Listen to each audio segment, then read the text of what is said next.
Donald Trump, as we have been discussing, won a decisive victory 2 weeks ago with the almost entire nation swinging in his direction. That has not stopped some deep blue states out west from doubling down on this far-left insanity. In Los Angeles, the city council there, they just voted to formally establish itself as a sanctuary city, which on the surface is dumb anyway, considering California has been and remains a sanctuary state.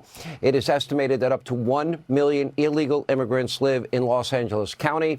Now, meanwhile, in Washington, one state lawmaker has announced a bill that will make, explain this to me, homelessness a civil right, because many communities within Washington are enacting and enforcing laws that make living in public a crime.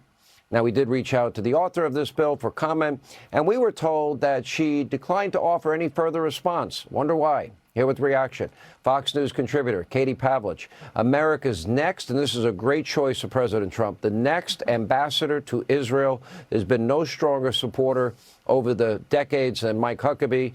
Ambassador, congratulations again. Great choice by the president.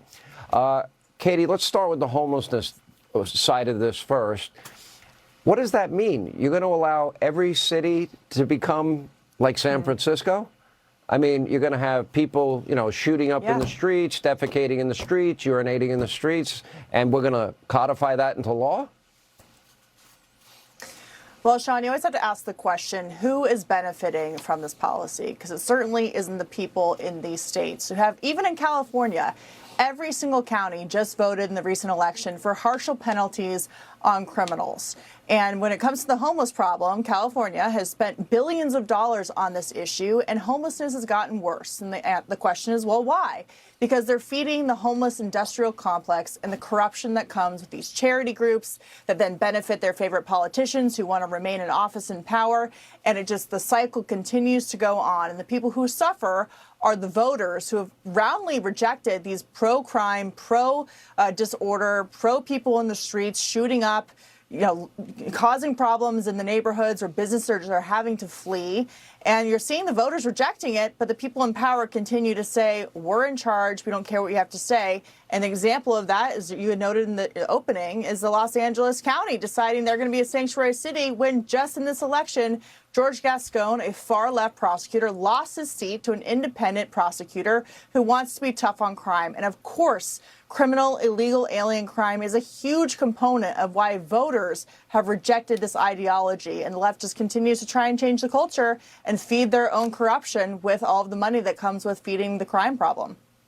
Aren't these sanctuary cities and states, Governor, Ambassador, I'm not sure what you prefer at this point, aren't they really codifying illegal activity and aiding and abetting and such by having that status? In other words, if I were to house illegal immigrants, wouldn't I be guilty of trafficking illegal immigrants? And how is it they get to break the law and there are never any consequences? Because I got to imagine, because the federal government's going to have jurisdiction. They're going to go into California, they're going to go into New York, they're going to go into Illinois and New Jersey and anywhere else they need to go. And if there are illegal immigrants, they're going to be taken out, they're going to be deported, whether they like it or not. How do they stop it? By the way, let me just be very clear. I can't be an ambassador until the Senate says so. So I'll be very careful not to presume anything because it's got to go through the Senate. That very controversial background of yours, Governor, the jokes you told on this show alone will disqualify you. I'm probably going to have a rough ride. I'm sure I will. Thanks to you and being on your show, it's going to probably be a rough one. What really makes all of this discussion just fascinating is that the Democrats have learned nothing from the election. That's the first thing. They've learned nothing. They didn't get it. The voters utterly rejected them. I can remember when liberalism believed that housing was a right. Now they think homelessness is a right. That's going from liberal to just plain crazy. So let's just be honest. When this legislator in Washington State says being homeless is a right, that's a real different approach than saying housing is a right. And now she says that any public space, you have a right to camp out and live there. Well, that's fine, but public space is shared space. Some individuals shouldn't be able to uniquely own it to live there when others might want to take their kids to play on the playground or take their dogs for a walk. This is insanity, and they're enshrining it in the Democrat far left. You know what the amazing thing is, Katie? I'll give you the last word here, is the jurisdiction is with the federal government. There's nothing at the end of the day. They'll try to use the courts, and maybe they'll have a small degree of success, but in the end, they're going to lose. And the law is the law, and people that enter this country illegally, don't respect our laws, our border, our sovereignty, they're going to be sent home. Whether Gavin Newsom and the likes of him like it or not.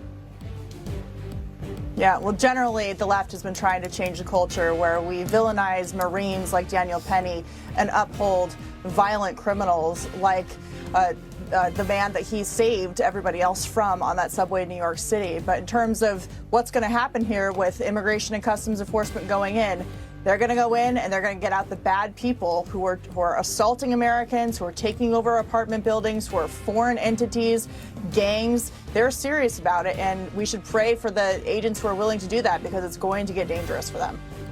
All right, thank you both. And again, congratulations, Governor. Look forward to those controversial committee hearings.